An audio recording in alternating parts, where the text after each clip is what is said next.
Hola a todos, bienvenidos a Juntos Estudiando la Biblia. Seguimos en la serie de consejería y el tema de hoy es principios de consejería bíblica. Esperamos que esto sea de mucha ayuda, de mucho aporte a esa necesidad que tenemos muchas veces de saber cómo dar un buen consejo a la manera bíblica. Saben, nosotros desde la posición de liderazgo en nuestros ministerios o desde la posición que Dios nos da, eso nos hace a nosotros que las personas nos vean de cierta manera como que hemos avanzado más en el camino cristiano y muchas veces se nos acercan a nosotros y nos dicen, quiero pedirte un consejo.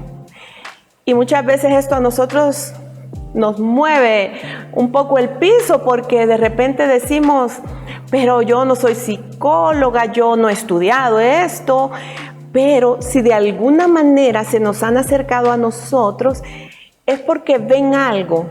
Probablemente no somos psicólogas, pero ven un cierto carácter cristiano en nosotros que les hace ver que podemos darles cierta orientación. Y si nos han buscado, pues tenemos que encontrar el camino para poderles ayudar. Y precisamente por eso es tan importante que estemos tratando este tema y dando herramientas prácticas que de verdad las necesitamos mucho. Bueno, veamos qué nos dice 2 de Corintios 5, versículos 18 al 20. Y todo esto proviene de Dios, quien nos reconcilió consigo mismo por Cristo y nos dio el ministerio de la reconciliación, que Dios estaba en Cristo reconciliando consigo al mundo, no tomándoles en cuenta a los hombres sus pecados, y nos encargó a nosotros la palabra de la reconciliación. Miren qué bonito texto, porque acá nos está diciendo que nos ha dado la palabra de la reconciliación, es decir, para que ayudemos a las personas a reconciliarse con el Señor y a reconciliarse con su prójimo. Lo dice la palabra de Dios. Así que somos embajadores en nombre de Cristo, como si Dios rogase por medio de nosotros, o rogamos en nombre de Cristo, reconciliados con Dios. Así es que este texto bíblico nos sustenta que cuando nosotros estamos reconciliados con Dios a través del Señor Jesús y de su sacrificio, entonces nos es entregado ese ministerio de reconciliación para con los demás. Es por eso que si alguien se nos acerca por un consejo, nosotros debemos saber darle respuesta y apoyarle hasta donde nosotros consideramos que está la capacidad. Entonces, nosotros, fíjense que puede ser de que cuando una persona viene a nosotros por un consejo, pueda ser de que tenga clara o no tenga clara la situación. Puede ser incluso que esta persona ya tenga una respuesta, pero a través de hablar y de ordenar sus ideas, entonces esta persona va a poder tomar la mejor decisión en Dios. Y hay un aspecto muy importante cuando nosotros aconsejamos, y es que cuando la persona está en medio de un problema, está turbada, está sofocada, está confundida, porque hay muchas emociones, hay muchas presiones que están interviniendo para que esta persona pueda encontrar una salida correcta. Entonces, cuando vienen a nosotros, tenemos la ventaja que por estar afuera del problema, podemos dejar aparte los sentimientos, dejar aparte muchas cosas subjetivas y poderles dar un pincelazo de lo que se ve desde afuera, desde la perspectiva bíblica, y poderles ayudar apropiadamente. Fíjense que la consejería dentro del marco de la fe cristiana nos permite poner en obra la palabra. Y por eso el punto número 1 es que nuestra consejería debe ser bíblica, porque recordemos que acá no lo estamos tratando desde el punto de vista psicológico, ni psiquiátrico, ni filosófico, nada de lo secular, sino que el enfoque del que estamos hablando aquí es de una consejería bíblica. Y para eso se necesita, en primer lugar, que nosotros como consejeros conozcamos la palabra de Dios. Nosotros debemos conocer la palabra, leerla constantemente, estudiar sobre temas específicos, sobre qué dice la Biblia sobre el perdón, qué dice la Biblia sobre el matrimonio, qué dice la Biblia sobre las relaciones con los demás. Nosotros debemos de saber cuál es el consejo bíblico sobre temas específicos y reconocer la autoridad de Dios y su palabra. No para nada nuestro gran conocimiento o nuestra propia sabiduría, de ninguna manera, sino que se trata de reconocer el poder de la palabra de Dios. La consejería requiere dedicar tiempo, sacrificio y preparación en el estudio de la Biblia, como les estaba diciendo.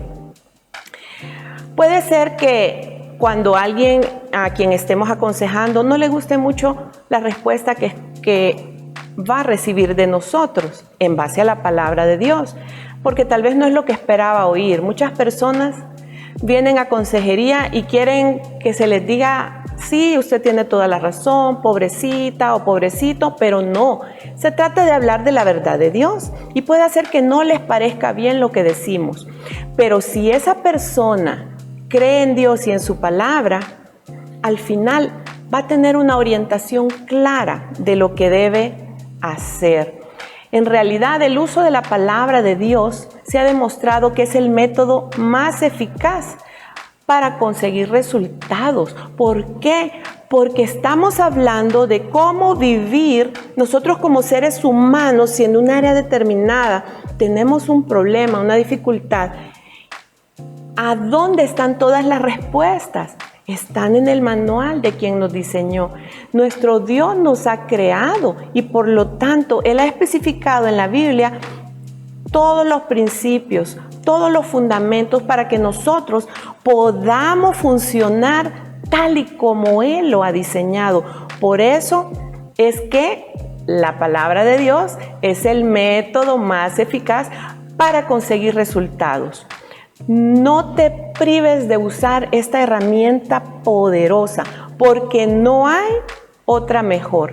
Hebreos capítulo 4, versículos del 12 al 13 nos dice: porque la palabra de Dios es viva y es eficaz y más cortante que toda espada de dos filos, y penetra hasta partir el alma y el espíritu. O sea, basta hasta nuestro origen, que es nuestro espíritu, nuestro ser.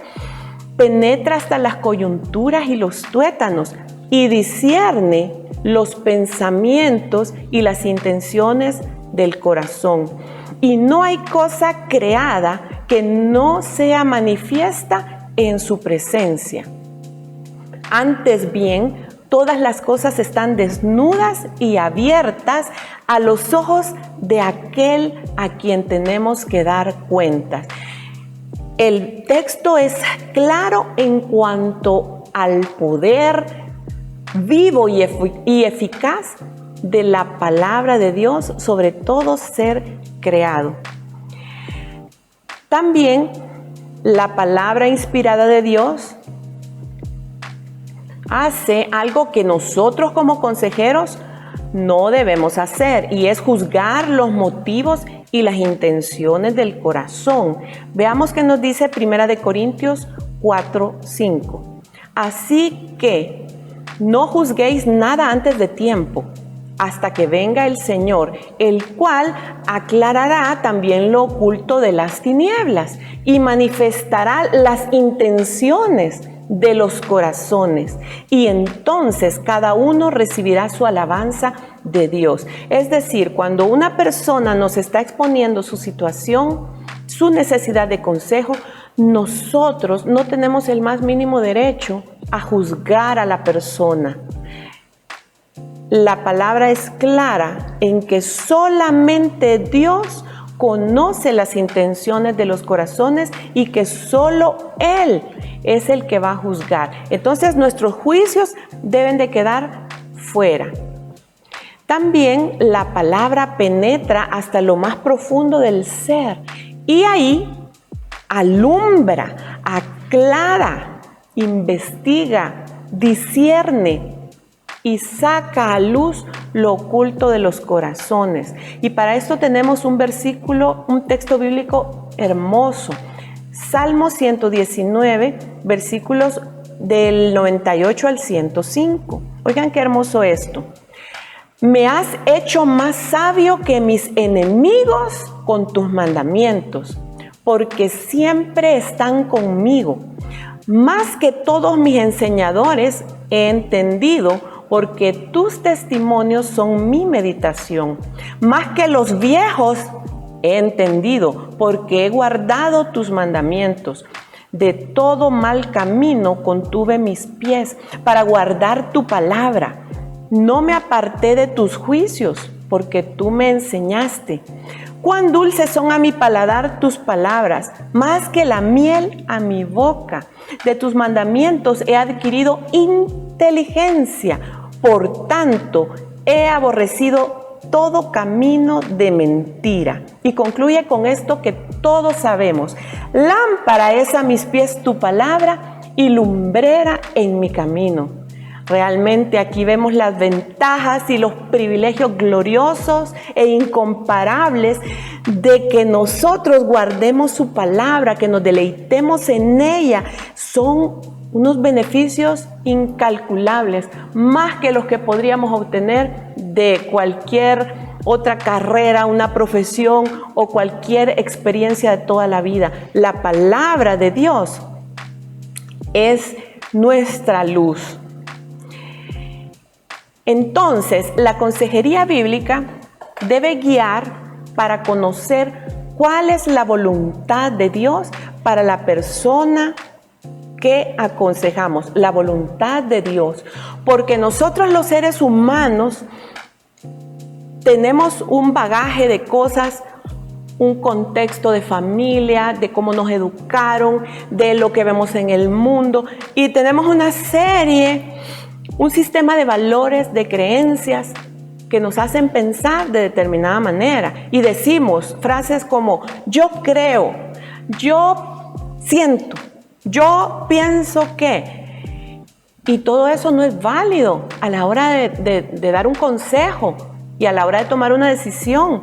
Porque lo único que vale es qué dice la palabra de Dios al respecto. Cualquier otro camino está destinado al fracaso. Y esa es una verdad tan importante para todo lo que hacemos. No es lo que yo creo, no es lo que yo siento, no es lo que yo pienso, es lo que nos dice la palabra de Dios y la voluntad de Dios en cada aspecto de la vida del ser humano. Y también nuestro objetivo en la consejería bíblica es conformar a las personas a la imagen de Cristo, a su carácter, a su madurez, a ser reflejo de Jesús, de todas las cualidades, los atributos que vienen de su Espíritu Santo, del amor, de la bondad, de la fe, del perdón, de la templanza. Ese es un objetivo. Conformar a las personas que vienen a consejería a la imagen de Cristo, de tal manera que si en la consejería hay que hablar del perdón, porque es el carácter de Cristo, no les vamos a ir a decir, miren, no, usted vaya a vengarse, usted va a desquitarse. No, tiene que hacerle 10 veces más lo que le hizo esta persona a usted. No, no podemos hacer eso, porque entonces no estaríamos conformando a la persona a la imagen de Cristo, quién es perdón, quién es amor, quién es paz. Como segundo punto, vamos a ver lo que no debes hacer en una consejería. No hay que discriminar a nadie. Cuando alguien busca un consejo de nosotros, es porque esa persona se está abriendo y está exponiendo su vida a nosotros. Y nosotros no podemos discriminar a nadie. Jesús no lo hizo con la samaritana, porque en ese tiempo no podía, las mujeres eran discriminadas, y más si era una samaritana, todo estaba en contra de ella.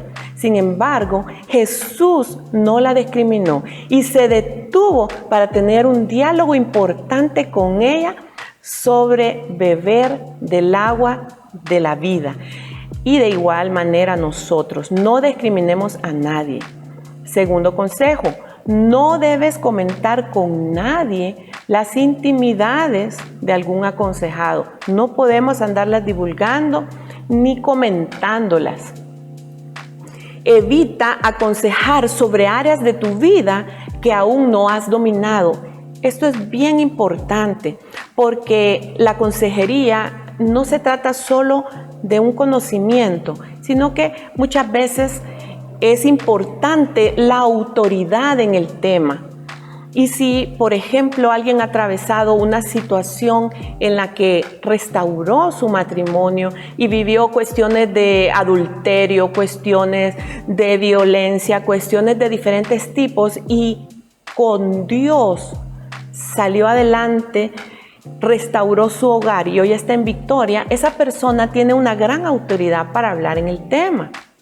De repente, si viene alguien y le empieza a hablar que su problema, por ejemplo, es con una adicción a las drogas, y la persona probablemente no sabe mayor cosa del tema y nunca ha estado expuesta a eso, entonces es importante dirigir a esa persona con otro consejero que se especializa en esa área. La verdad que dentro del cuerpo de Cristo hay muchas personas que han sido levantadas en diferentes áreas y tienen testimonios poderosos, y Dios les ha dado la autoridad para poder tratar esos temas. Entonces hay que referirlos. No aconsejes sin oír todas las partes involucradas, ¿verdad? Y esto principalmente cuando hay varias personas involucradas, es mejor escuchar ambas versiones para tomar una sabiduría al respecto, como en el caso de un esposo o de una esposa. Lo ideal es oír las dos versiones, o si hay un problema entre padres e hijos, oír las dos versiones. Se va a poder dar un consejo más eficaz. Cuida de no manipular a las personas. Cuando nosotros aconsejamos, se crea un vínculo tal de que hay un poder real, un poder de influencia sobre esa persona, y nosotros no debemos abusar de ese poder para manipular, y viceversa. No debemos de permitir que el aconsejado nos quiera manipular, porque eso sucede mucho. Muchas personas llegan a una consejería porque quieren que les digan lo que desean. Quieren que les digan, sí, pobrecita, pobrecito, tú tienes la razón, sí, tienes razón. Y llegan solo para oír que les digan eso y se puedan justificar. Entonces van guiando todos ellos para manipular al consejero. Y mucho cuidado con eso, porque existen personas así, y ese tipo de personas, pues definitivamente, si no dejan de manipular, es muy difícil poderles ayudar. Debemos hablar con un lenguaje sencillo, un lenguaje, no usemos palabras rebuscadas, palabras técnicas, no, hablemos un lenguaje sencillo que todos puedan entender lo que estamos diciendo.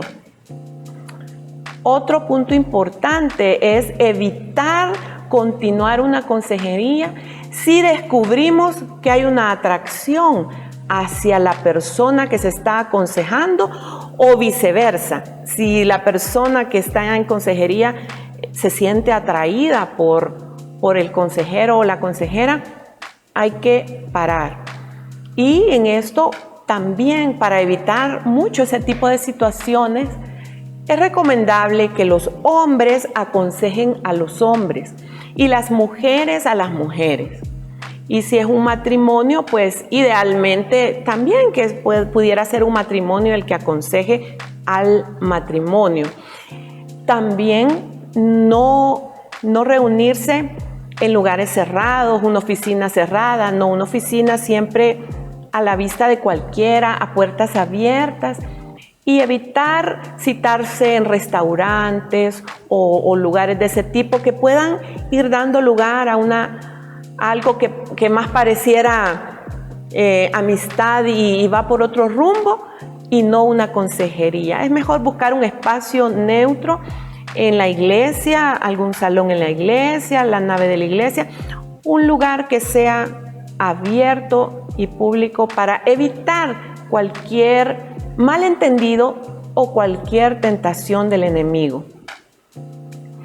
También no alargues la entrevista y tampoco lo hagamos así como que dele rápido porque tengo el tiempo contado. No, es bueno decirle a la persona, ¿qué tal? Qué alegría que nos hemos podido reunir para esta consejería. Dispongo de 1 hora porque después paso a otra reunión. Es una manera muy educada de hacerle saber a la persona que dispone de un tiempo para que haya un enfoque sobre lo más importante y que se trabaje sobre eso y se vaya avanzando así en cada sesión sobre diferentes metas. Evita la dependencia. Aquí no se trata de que la persona se vuelva dependiente del consejero, porque también sucede mucho, sino que se trata de darle las herramientas y la habilidad a la persona para que sepa tomar sus decisiones y que sepa también asumir sus consecuencias. Pero hay que poner límites y evitar dependencia, ¿verdad? No le va a estar hablando a las 11 de la noche, a las 3 de la madrugada, constantemente como algo frecuente, o que no va a tomar una decisión si usted no le dice qué hacer. Eso es ser dependiente, hay que evitarlo. No le tienes que decir qué es lo que tiene que hacer. No, esta persona debe tomar sus propias decisiones. Nuestro trabajo es mostrarle los caminos y las consecuencias para que ella escoja. Dios actúa así con nosotros. En muchos textos bíblicos nos dice: he puesto delante de ti la vida y la muerte, escoge pues tú. Y le dicen las consecuencias de escoger el camino del mal y escoger el camino del bien. Pero al final nos da la libertad a nosotros como seres humanos para elegir. Y el mismo principio aplica para una consejería. No te confíes de ti mismo, confía en Dios, en su amor y su poder para ayudar a las personas. En otras palabras, nosotros somos vasos donde Dios está trabajando y ayudando a la otra persona. No es nuestra gran capacidad, no se trata de nosotros. Siempre, todo lo que hacemos se trata de Dios.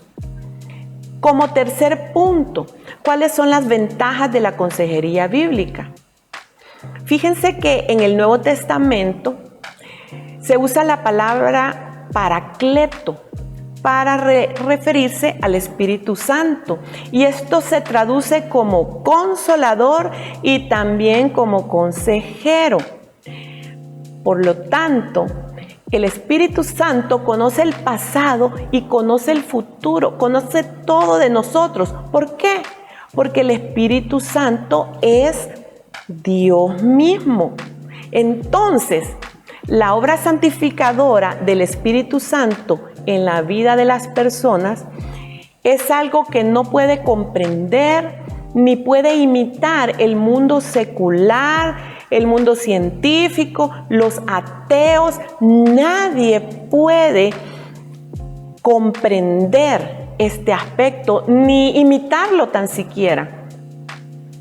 Dice en 1 Corintios 6:11, algunos de ustedes antes eran así, pero fueron limpiados, fueron hechos santos, fueron hechos justos ante Dios al involucrar el nombre del Señor Jesucristo y por el Espíritu de nuestro Dios. O sea, Él habla de la obra transformadora del Espíritu Santo, de lo que éramos antes, lo que Él hace constantemente y lo que somos ahora.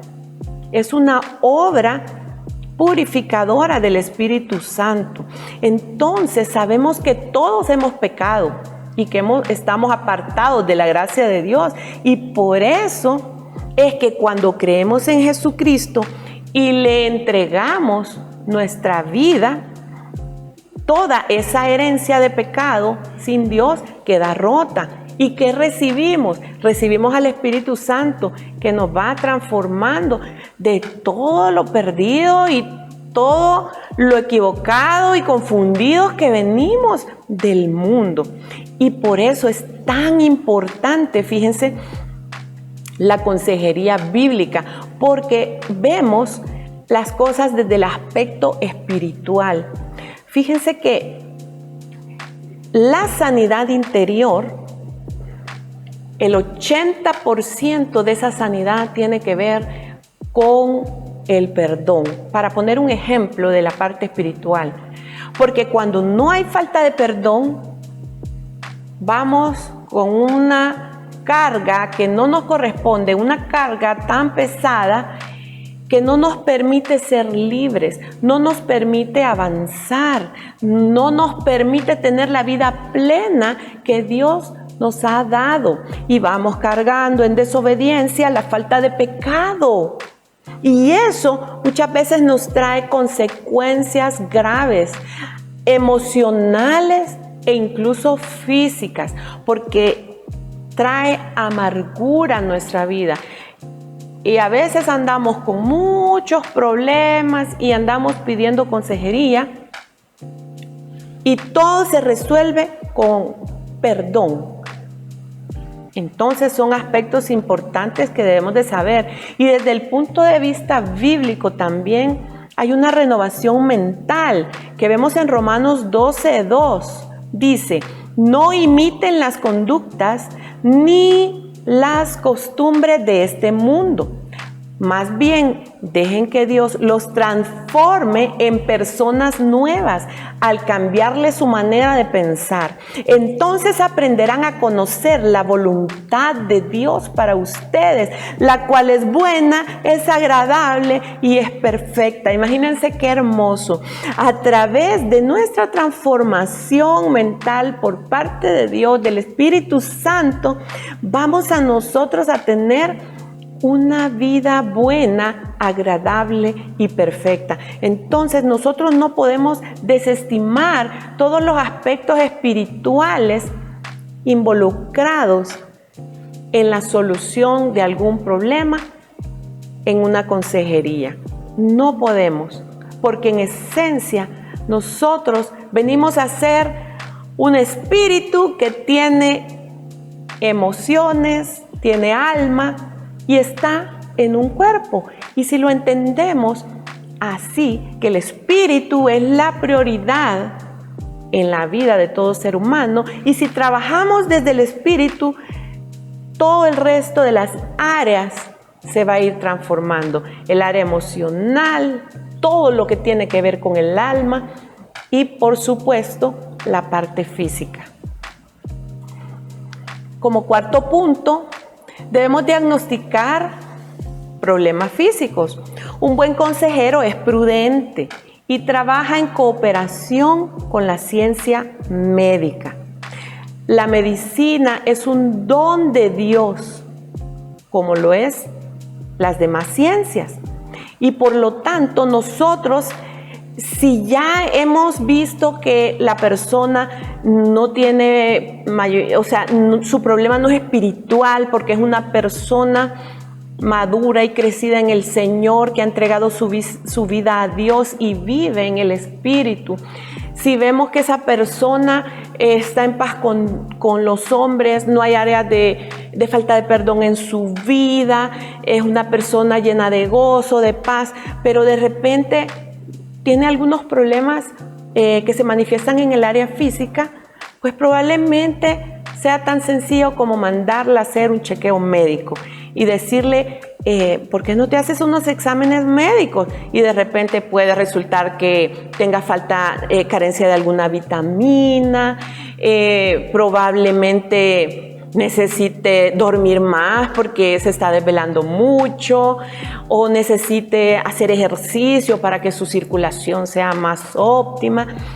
Y con eso, pues, ya no le van a dar, digamos, cambios de humor, tal vez está sufriendo de depresión, de cansancio, de aburrimiento, pero de repente sea por un aspecto meramente físico que tiene una solución médica fácil y sencilla. No lo tenemos que descartar, es bien importante. Y por último, diagnosticando problemas espirituales. La fe en Jesucristo puede cambiar una vida por completo. La Biblia dice que cuando el hombre vive apartado de Dios, tiene un problema espiritual. Así es que los problemas espirituales ignorados o no diagnosticados a tiempo traen problemas emocionales, problemas físicos. ¿Y cómo podemos catalogar un problema espiritual? Por ejemplo, la culpa, la desconfianza permanente, la falta de una búsqueda espiritual, alguien que dice yo no quiero saber nada de Dios, la desesperanza, la dificultad de desapego, la falta de fe, son algunos de los síntomas espirituales.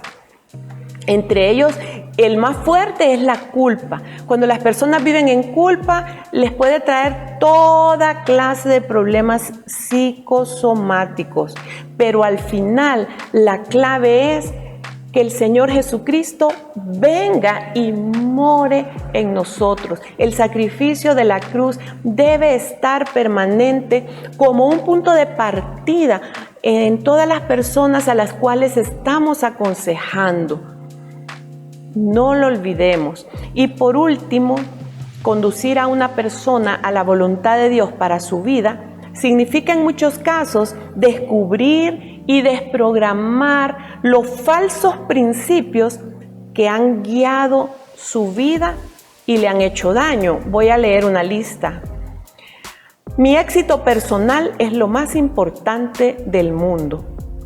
Y saben, todo esto está plagado en muchas cosas que vemos en internet, que es filosofía y que suena como que es, pero no es. Y nosotros los cristianos debemos discernir mucho eso para poder descubrirlo y eliminarlo en aquellas personas que nos buscan para un consejo. Mi éxito personal es lo más importante del mundo. Mi felicidad es imprescindible. Tener suficiente dinero resuelve todos los problemas. Otra persona, por cierto, que no es mi pareja, podría satisfacer mejor mis necesidades. Quizás el sexo no lo sea todo, pero es antes que lo que ocupe el segundo lugar. Si tuviera mejor físico, me amarían. Si realmente me amaras, sabrías lo que estoy pensando. Si tuviera mejor físico, lograría lo que quisiera en el mundo. Y frases como esas son falsos principios que pueden estar arraigados en nuestra mente y que los debemos de transformar cuando estamos dando una consejería. En conclusión, amados, es importante saber dar una palabra de consejo en el momento oportuno.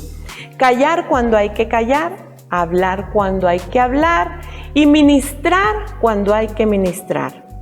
Aprendamos de igual manera a ser humildes, reconociendo los límites que tenemos. No podemos tener siempre la respuesta a todo, puesto que hay profesionales y personas más experimentadas que nosotros que podrían abordar esta situación.